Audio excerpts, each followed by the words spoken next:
Welcome back to my channel. Today I wanna cover a few things that are getting on my nerves, and they're rather upsetting, you know. So I'm gonna kind of sound like I'm going over the map a little bit, but I tried to start a feature on my channel about the dumbest things people tell me. Well, I'm going to include something along that line, but I want to get a few things off my chest because last week was my birthday week, and it was not the best birthday, I'll say, but I did get probably the most awesome cake I've ever had, and which nobody liked except me. Yes, got some raspberry filling. It was kind of cool, but and a couple doll dresses. Hey, I love that shit. Hey, remember, I didn't get to grow up with this stuff. Maybe you did, but me, no. So making up a little for lost time, I suppose, but who cares? It's fun. Fashion should be fun. It shouldn't just be a uniform. It shouldn't just be everyday bleh. It's like, you want to have fun, have fun. You want to wear that dress, wear it. As someone, Lolita once said. Well, anyway, so I wanted to cover, of course, we've been dealing with a lot of stuff along the way. We're still without a home yet. We're trying to find a place, but it's become very apparent that I'm running heavily afoul of anti-trans discrimination, and it's costing us. I mean, every day that we are homeless, it's costing us about $250 a day, and that's unsustainable long term, and it's getting us in trouble with our other payments, particularly our storage. All our stuff we own is in there, and so it's not a good thing. And people like to play games, and we'll tell them, hey, we're a family of four. We have children, including a special needs child. And I won't always go into, how we were forced out of our home of 23 years, but in the end, particularly if I'm the one doing the interview or the walkthrough, that what will happen is they just kind of look me over and kind of say, well, I guess I'm sorry, either you match the criteria or you're just gonna have to find another place to live. And they say it in such a cold way that it clues me in where they're at. No, they don't want to rent. They don't want a trans person living there. They bought into the propaganda and the lies perpetuated by this regime and other extremists. I mean, it's crazy. We've lived alongside you a long time. In fact, we've always existed. And for the most part, most people didn't notice us. And that's the way I liked it. At least in the 1990s, nobody really noticed us. And so it was, we didn't have a targets on our back like we do right now. I mean, as it stands, I can't get, I can't travel. They won't let me get a passport right now. Unless I agree to have, my original birth name and birth gender. And unfortunately, what happens is I show up looking like this, and I have that old thing. That's going to get me in a lot of fucking trouble. Not only with TSA here, but authorities in other countries. And potentially that could subject me to arrest or violence, possibly even death. And that's a risk I can't take. It's... And these guys who are doing this up, they knew exactly what they were doing, But worse, I heard of an incident where a person in a red state, their driver's license came back and they were forced to use one of these new licenses that has their correct at birth bullshit. And what happened was, the officers treated that person like they were a man. In fact, they told them to take those fucking clothes off and to get a haircut. This is why we can't do this. This is who we are. This is not pretend. Pretend is you're living as who you are, and then you disguise yourself as someone else for a few hours and go out, have fun, whatever. That's pretending. No. We live this. I don't own any male clothes. I haven't in years. I don't want to either. I wear dresses every day. I wear makeup every day. I have to. I present a female aesthetic.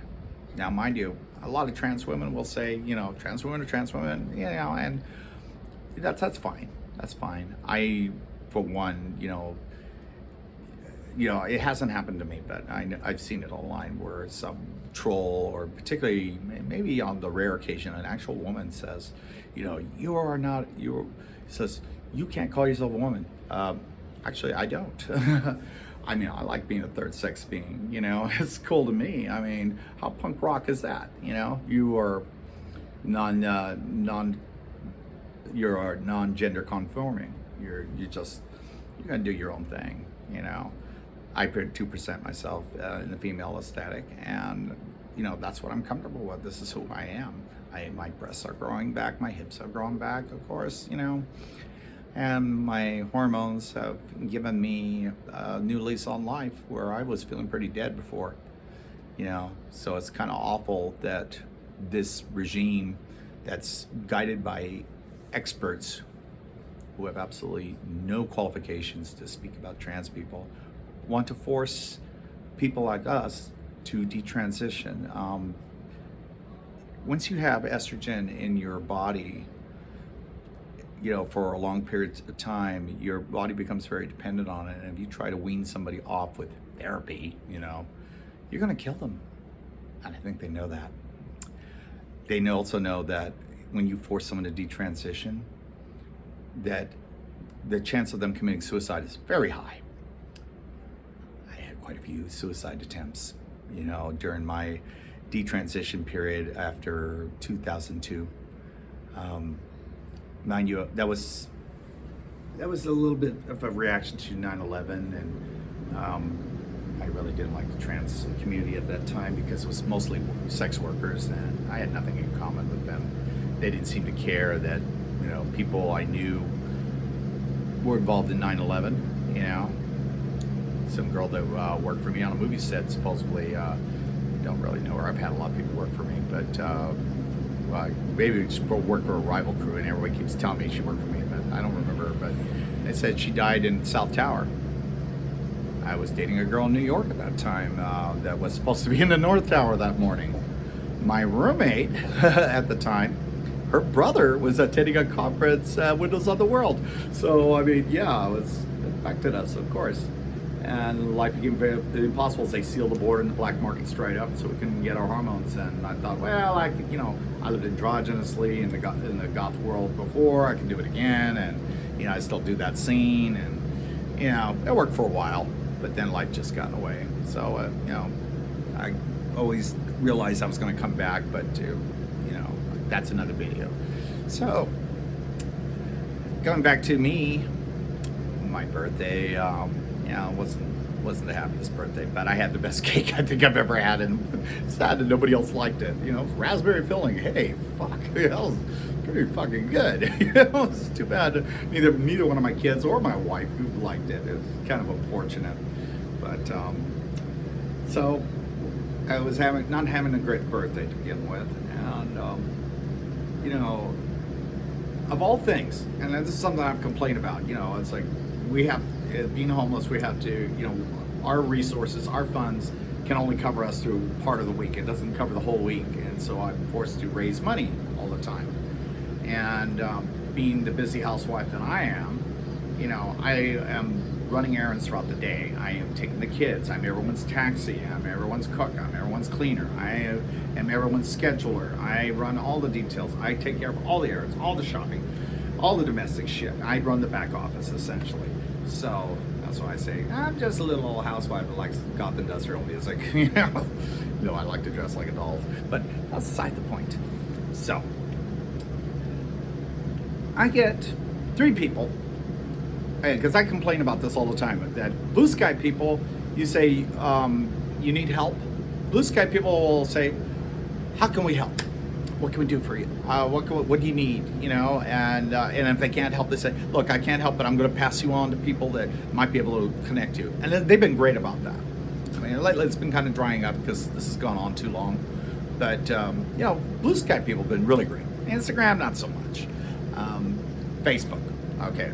Now that I've been shadow banned for 2 years, I can't still access my old account. But now that I'm back on Facebook, I don't share my videos as much there, but when I do, I hear crickets. I mean, once in a while, people might contribute, but for the most part, they don't contribute as much, or sometimes none at all. And so, being my birthday, I had 3 different people within a 36-hour period. Instead of asking how they can help or what do I need, or telling me it's like, hey, happy birthday, blah blah, you know, they are saying, have you considered getting a job? What? Getting a job? Do you know how old I am? I'm almost a senior citizen. I don't have a lot of energy, and yet I have to do so much. Number 2, are you fucking paying attention to what's going on in this country? I can't find a fucking apartment. I'm now 8 months without a fucking place to live because no one will rent to me because I'm transgender, and it's not right.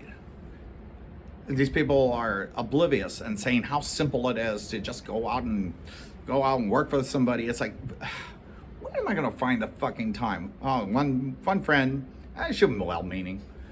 She suggested, you know, I'm working graveyard. Graveyard? I have to be busy all fucking day. When will I sleep? I can't do it. I don't have the energy. I'm not 19 anymore. I'm 58. You know? I don't have that energy. And, you know, for what? You know, daytime, I can't just put my kids in childcare. I mean, my son is in an after-school program, but that doesn't go till too late. My daughter, yeah, she's 14. But she's like a toddler half the time because of her autism all the time. But the worst came, I mean, okay, I've had 2 friends say this to me, and they were well-meaning. I mean, I just don't think they were have any idea what my realities are. You know, particularly being, you know, a trans femme. They're totally clueless in this regard. But the worst came from an actual distant family member in Mexico who I've never asked for help for before. I've never asked anything of them. Writes to me and chews me out, and it's like how embarrassed they are that I ask for money and demand or expect you guys to give me money. No, I don't expect, nor do I demand. I ask politely, and I tell you what I need it for and because of why. And I tell you where we're at. I'm very transparent about that. And I have to be, you know, because, you know, I'm not living off you guys so I can live in motels. That is not what I'm trying to do. I'm trying to survive. My child cannot live in a fucking car, especially one as tiny as my little CRV. So I thought it was rather mean-spirited, and they put it on blast in public, on my page, on my birthday. Not even wishing me a happy birthday, just chewing me out at how embarrassed they were that their cousin was asking for money instead of going out and working, and there's this woman is comparing herself to me as she's got 3 kids. Okay, they're not special needs kids like mine, but comparing me to her. I don't know what kind of life she lives in Mexico City. I mean, good for her that she can do all this. Maybe she's got a lot of family support, you know, they can help with the kids and stuff. I don't have none of that. It's just me. So, yeah, not a nice thing to do or say, and so I kind of just blocked her. I was going to respond, but no, that would have been worth it. I mean, I don't have the time in my day to spend explaining my life, and I shouldn't have to, you know. I mean, all you gotta do is watch the news or read any social media, and you know what's going on, and what's going on is bad. And I got a lot going against me, so this idea that I'm lazy is pretty offensive, because I work my ass off. You ask my wife, she'll tell you I'm constantly doing shit for us, you know. And even, you know, this whole process of making videos, you know, to fundraise, it's expensive. Oh, we got a little guest here. Hey, Mia, say hi. Hi. See, it's expensive, it's exhausting, and I'm left with lots of anxiety because you know, we're always a few hours away from being kicked out of one place or another because we don't either have the money, or my kids are too loud, or someone makes a complaint, there's a trans person there. So please don't do that to people. That's not right, especially on their birthday. That's fucked up. Anyway, so that's my rant for today. You know, be kind to people, especially when they're down. You know, it's like, yeah, I know it seems like I've been down for a long time, but you know, don't ask him much. You know, you can't say something nice, don't say anything at all. At least that's how I was taught. Hopefully you were too. This has been David Death Dolly. Please have a good one. Take care. Be good to each other.